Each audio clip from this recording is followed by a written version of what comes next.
Meu Senhor e meu Deus, creio firmemente que estás aqui, que me vês, que me ouves. Adoro-te com profunda reverência. Peço perdão dos meus pecados e graça para fazer com fruto este tempo de oração. Minha Mãe Imaculada, São José, meu Pai e Senhor, anjo da minha guarda, intercedei por mim.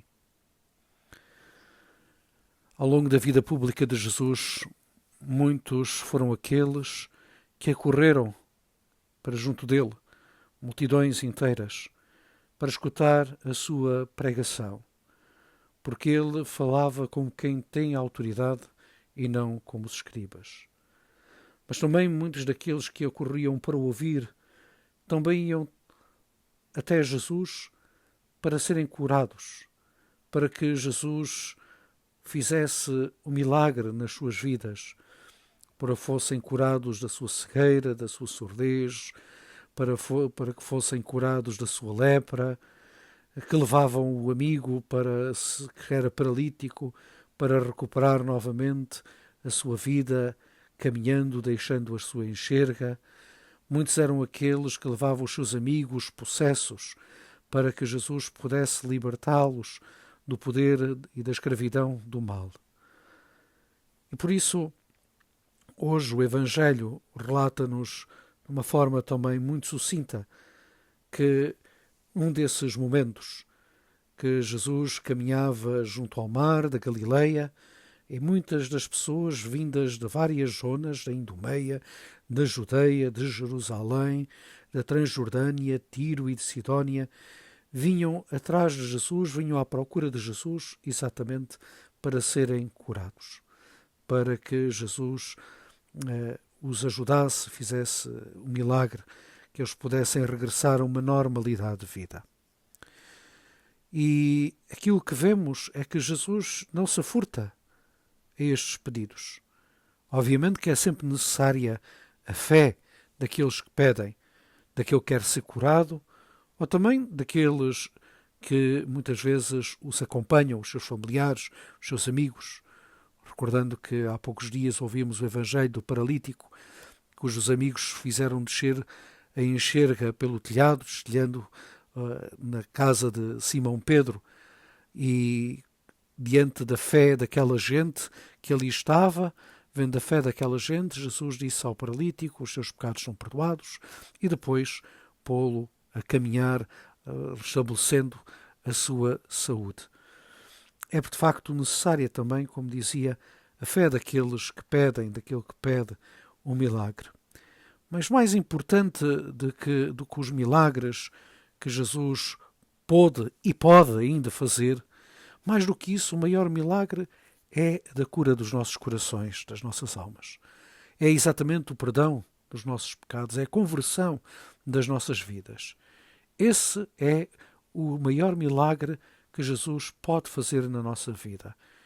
E podemos dizer que é um milagre contínuo, porque não somos cristãos perfeitos, somos sempre cristãos inacabados. E volta e meia, ainda que procuremos ser fiéis, caímos na infidelidade, porque também, de certa forma, nos deixamos possuir pelo mal. Não, de certa forma, como aqueles que estão endemoniados, mas, de facto, por pecado que nos tenta, pelo mal que nos tenta e pelo pecado em que caímos. E, de facto, é preciso ter consciência exatamente desse pecado. Quantas vezes, também como padre, como pároco, às vezes ouço dos paroquianos, às vezes alguns praticantes, outros não praticantes: ai, senhor padre, porquê é que eu me vou confessar? Então eu não tenho pecados, não necessito, eu amo muito a Deus, eu vou à missa, ou alguns dizem que não vão à missa, não precisam de ir à missa porque amam muito a Deus mesmo assim, são muito boas pessoas. Pois, pior é aquele doente que o estando não reconhece a sua doença e não vai ao médico. E aqui o nosso médico é Jesus Cristo, de quem devemos nos aproximar.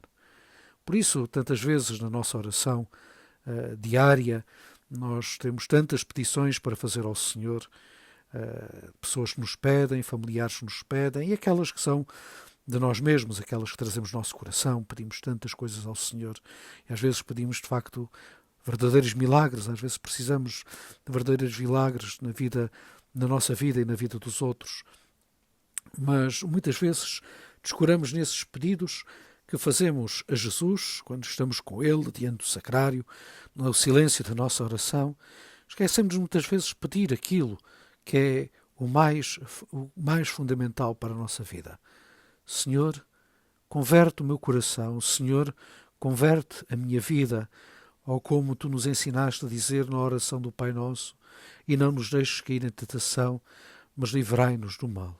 Sim, não nos deixar cair em tentação, livrar-nos do mal, é aquilo que devemos pedir, não só na oração do Pai Nosso, mas devemos pedir constantemente ao longo do nosso dia, nos mais diversos momentos de oração que possamos e devemos fazer ao longo dele.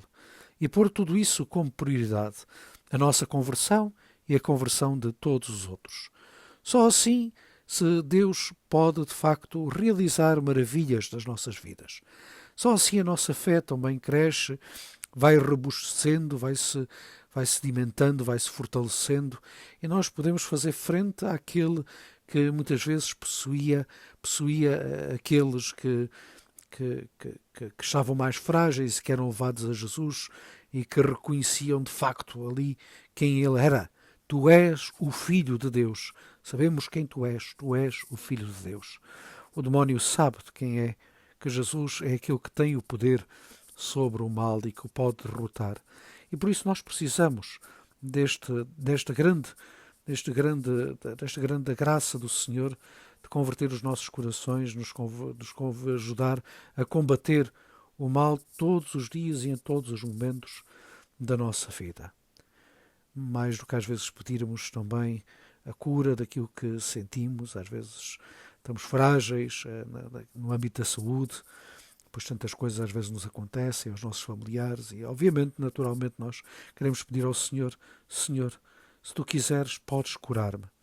Mas temos que dizer ao Senhor que também cure os nossos corações, transforme as nossas vidas, que abata as trevas que às vezes rondam o nosso coração no nosso dia a dia e que faça surgir a luz que dele vem, a luz do Evangelho, porque só Jesus tem palavras de vida eterna, só Jesus nos pode trazer verdadeiramente felicidade para a nossa vida. Só em Jesus encontramos a razão da nossa vida e, portanto, precisamos de que este médico dos nossos corpos e também das nossas almas venha constantemente em nosso auxílio. Há muitos que hoje também procuram, no desespero das suas vidas, porque nunca se encontraram com Deus ou perderam-se dele. Muitos são aqueles que ainda hoje procuram, de facto, quem os possa salvar, quem os possa lançar a mão para os resgatar, muitas vezes, das profundezas do abismo e os trazer de volta para a luz. Mas não sabem onde ir, não sabem a quem procurar. E nós também temos aqui uma grande missão, tal como naquele Evangelho dos amigos que levaram o paralítico, ou tantos outros que levaram os seus familiares até junto de Jesus, dentre aquelas multidões. Também o Senhor nos pede que, à maneira do bom samaritano, nós possamos ir ao encontro daqueles que vivem assim perdidos, que vivem à procura do milagre fundamental das suas vidas, e que os ajudemos a levantar-se e ajudemos-los a vir até Jesus, ao encontro com Jesus, apresentá-los a Jesus, fazê-los conhecer Jesus. E conhecendo Jesus, nós e eles, com a nossa pobre fé, a nossa fraca fé, mas com muito amor e muito desejo também de que Jesus, e com certeza que Jesus pode realizar maravilhas, pedir que também transforme os corações desse nosso irmão, desse marido, do nosso marido, dos nossos filhos, dos nossos netos, de quem nós conhecemos e que andam perdidos, que transforme de facto as suas vidas, os converta, os cura e de facto restabeleça, mais às vezes do que a saúde física, a saúde espiritual.